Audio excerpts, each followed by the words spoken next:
15 फरवरी को supreme court ने एक आदेश जारी किया जिसमें कहा गया कि अब से इलेक्टोरल बॉन्ड रद्द कर दिए गए हैं। लेकिन आखिर मोदी सरकार ये बॉन्ड लेकर क्यों आई थी, और जब ये बॉन्ड नहीं थे तो पार्टियों की फंडिंग कैसे होती थी, और अब चुनाव आने से पहले इसे क्यों रद्द कर दिया गया? इन तमाम विषयों पर चर्चा करने के लिए मैं हूं आपके साथ सोनम शर्मा और आप देख रहे हैं आयुध। वीडियो की शुरुआत में हम आपसे बात करेंगे कि ये बॉन्ड है क्या।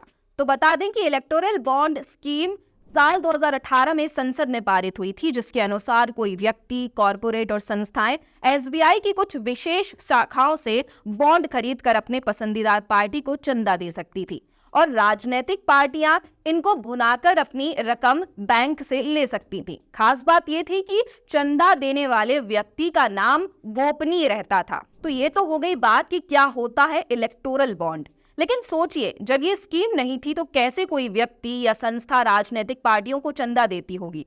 तो देखिए, उस समय राजनीतिक पार्टियां रसीद रखती थीं और घर घर जाकर अपनी पार्टी के लिए समर्थन और चंदा मांगती थी। लेकिन इसी बीच बड़ी रकम भी पार्टियों के हाथ में आती थी जिसकी रसीद भी नहीं होती थी, जिसको हम दूसरे शब्दों में काला धन कह सकते हैं। और इसी काले धन को कम करने के लिए केंद्र की मोदी सरकार बैंकों को बीच में लेकर आई। उनका कहना था कि इससे पॉलिटिकल डोनेशन में काला धन रोका जा सकता है। लेकिन यहाँ पर भी एक बात को लेकर पेच फंस गया, वो थी गोपनीयता, जिसके बाद इस स्कीम के खिलाफ सुप्रीम कोर्ट में याचिका दायर हुई। इस चुनावी बॉन्ड स्कीम के खिलाफ कांग्रेस पार्टी की नेता जया ठाकुर, एडीआर या एसोसिएशन फॉर डेमोक्रेटिक रिफॉर्म और सीपीआईएम ने सुप्रीम कोर्ट ने याचिका दायर की थी, और याचिकाकर्ताओं की ओर से इस केस को सीनियर एडवोकेट प्रशांत भूषण लड़ रहे थे, जिसके बाद में अब जाकर लोकसभा चुनाव के पहले सुप्रीम कोर्ट ने इस स्कीम को रद्द कर दिया है। सुप्रीम कोर्ट ने इलेक्टोरल बॉन्ड को असंवैधानिक घोषित कर दिया है।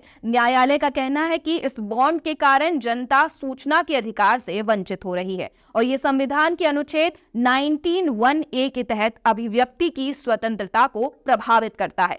कोर्ट ने निर्देश जारी किए हैं कि बैंक इलेक्टोरल बॉन्ड पर रोक लगा दे। कोर्ट ने रोक लगाने के साथ ही एसबीआई से 2019 से लेकर अब तक के सभी बॉन्ड की जानकारी मांगी है। इस जानकारी को बैंक 3 हफ्तों के अंदर चुनाव आयोग को सौंप देगा, जिसके बाद में चुनाव आयोग अपनी वेबसाइट पर आम जनता के लिए इन सभी जानकारियों को डालेगा, जिसमें ये सभी जानकारियां शामिल होंगी कि किसके द्वारा कितना चंदा किस पार्टी को दिया गया है, जिससे ये भी साफ हो जाएगा कि किस पार्टी को सबसे ज्यादा चंदा दिया जाता है। आपकी इस खबर को लेकर क्या राय है, हमें कमेंट करके जरूर बताएं। इसके अलावा अगर अभी तक आपने हमारे चैनल को सब्सक्राइब नहीं किया है तो तुरंत कर दीजिए। आयुध इंस्टाग्राम, फेसबुक और ट्विटर पर भी मौजूद है। अगर अभी तक आपने वहां उसे फॉलो ना किया हो तो तुरंत कर दीजिए। आपका बहुत बहुत धन्यवाद।